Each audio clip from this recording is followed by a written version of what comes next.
नमस्कार प्रेक्षकांनो, मालिकांची दुनिया या चॅनलमध्ये आपलं स्वागत आहे.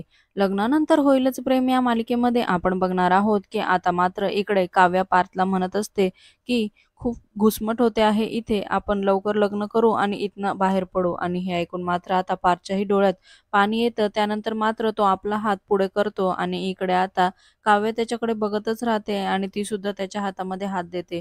दोघांनाही आठवण येत असते. इकडे पार्थला नंदिनीची आठवण येत असते, तर दुसरीकडे मात्र काव्याला जीवाची खूपच आठवण येत असते. दुसरीकडे आता जीवा आणि नंदिनी हे सुद्धा भरधाव वेगेने लग्न मंडपाच्या दिशेने निघालेले असतात. दुसरीकडे आता लग्नाचे विधी सुरू होतात. इकडे आता मंजू आणि वसुंधराचा चेहरा मात्र खूपच पडलेला असतो. वसुंधरा रागामध्येच अक्षता टाकत असते आणि मंजूला म्हणत असते, आता मानाने हिला लग्न करून आपल्या घरात आणता आलं असतं, पण ही रम्या ना अशीच आहे. त्यानंतर पुढे ते म्हणतात, आता हिला आपल्या घरामध्ये पार्थची बायको म्हणून न्यावं लागणार आहे. आणि एकमेकींशी त्या रागानेच बोलत असतात. दुसरीकडे मात्र आता गुरुजींनी सांगितल्याप्रमाणे मंगळसूत्राला हळदी कुंकू लावल्यावर मात्र आता मंगळसूत्र काव्याला घालण्याची वेळ येते, परंतु पार्थची हिंमत होत नाही, म्हणून मानेनी त्याला हिंमत देते. त्यानंतर मात्र पार्थ तिच्या गळ्यामध्ये मंगळसूत्र घालतो. आता मात्र काव्याच्या गळ्यामध्ये मंगळसूत्र घातल्यावर काव्य सुद्धा मंगळसूत्राकडे आश्चर्याने बघत असते आणि खूपच रडू लागते. दुसरीकडे पार्थला तिची अवस्था कळत असते, पण त्याचाही नाईलाज असतो.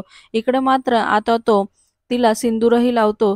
त्यानंतरही मात्र तिच्या डोळ्यामध्ये खूप पाणी असतं आणि इकडे आता 7 फेऱ्यांची सुरुवात झालेली असते. सप्तपदी घेण्यासाठी दोघेही जण उभे राहिलेले असतात. तेवढ्यात मात्र मांडवामध्ये नंदिनी आणि जीवा पोहोचतात आणि सप्तपदींचा आवाज येत असतो. त्यामुळे ती फारच धावत असते आणि त्यामुळे तिचा तोल जातो. ती जोरातच खाली पडते. इकडे मात्र तिला जीवा सावरतो आणि तिला उठवतो, परंतु आता तिच्या लक्षात येतं की लग्न मंडपामध्ये लग्न सुरू झालेलं आहे. त्यामुळे ती खूपच धावत असते आणि त्यानंतर आता जीवाने उठवल्यावर शेवटची जी सप्तपदी असते ती सुद्धा पूर्ण झालेली असते. आणि त्यानंतर आता जेव्हा ते समोर येऊन उभे राहतात, तेव्हा गुरुजी म्हणतात की आता हे लग्न संपन्न झालेलं आहे. आणि ते बघून मात्र आता जीवा आणि नंदिनीच्या पायाखालची जमीनच सरकते.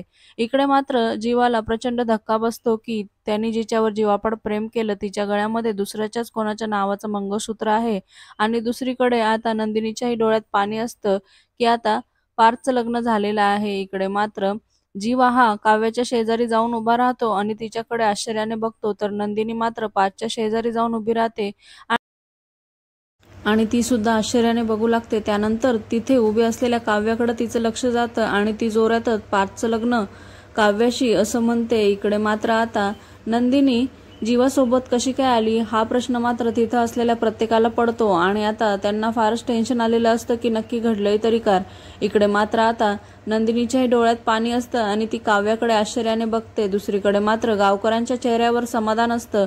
येणाऱ्या भागात आपण बघणार आहोत की आता मात्र नंदिनी पार्थकडे बघतच असते आणि तिच्या डोळ्यात खूपच पाणी असतं. इकडे पार्थलाही उत्तर देता येत नाही. दुसरीकडे मात्र काव्या रूम मध्ये रडतच निघून जाते.